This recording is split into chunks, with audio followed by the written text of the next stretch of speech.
A fleet manager's phone rings in the dead of night. On the other end is Kamlesh, a veteran driver on Highway 44, reporting a catastrophic crash from a remote stretch of the forest. But the report isn't standard. Kamlesh doesn't mention sleep deprivation or mechanical failure.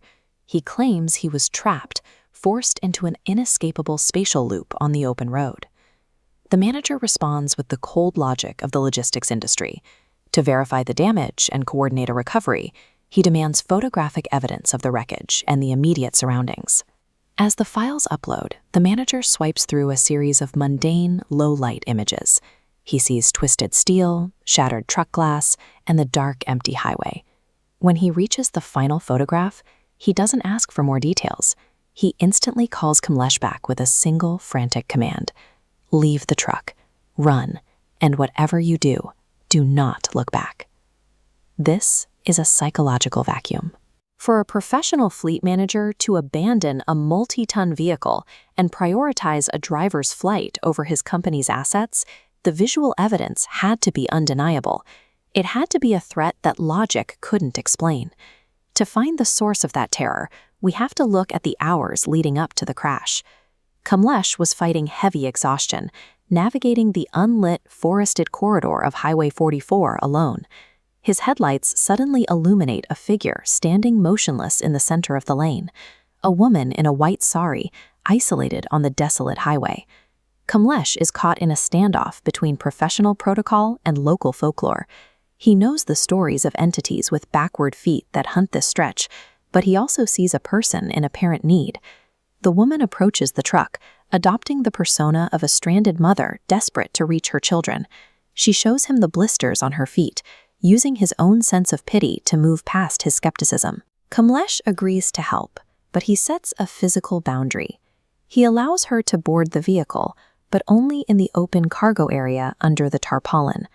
She is strictly forbidden from entering the cabin. By cracking the seal of his vehicle, Kamlesh has effectively compromised his only safe environment.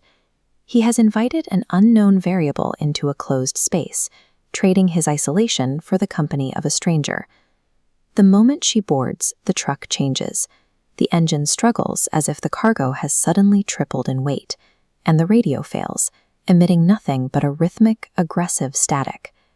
Then, the sound of violent weeping begins to echo from the back. Disturbed by the intensity of the grief, Kamlesh slides open the small rear window of the cabin to investigate. Through the window, the woman tells a story of domestic abuse. She claims she was discarded by her husband because she was unable to bear children, a narrative designed to resonate with Kamlesh's own values. Kamlesh responds by consoling her. He spends the next several miles validating her worth and condemning her husband's actions, believing he is managing a standard human crisis. The interaction ends abruptly when she requests to be dropped off at a location she calls Sati Ghati. As soon as she steps out of the truck, she vanishes into the mist of the forest. This was the entity's primary method of engagement. By mirroring human suffering and vulnerability, it occupied Kamlesh's attention, ensuring his defenses were down while it prepared the final stage of the encounter. Kamlesh drives away, relieved to be alone again. But within minutes, his headlights catch a familiar sight, a broken signpost for Sati Ghati. The highway has ceased to be a linear path. Kamlesh is caught in a spatial loop, passing the same marker repeatedly. Logic shatters. Panic takes over. He slams the accelerator, pushing the truck past 100 kilometers an hour in a desperate attempt to escape. But high speed on wet dirt is a recipe for disaster. The truck loses traction, skids violently off the shoulder, and smashes the cab directly into a massive boulder. The location itself acted as the trap. By folding the geometry of the road, the entity forced Kamlesh into the specific high-speed error that resulted in the catastrophic crash. Back in the present, Kamlesh stands outside the smoking wreckage, surrounded by the silence of the woods, holding his phone in the dark.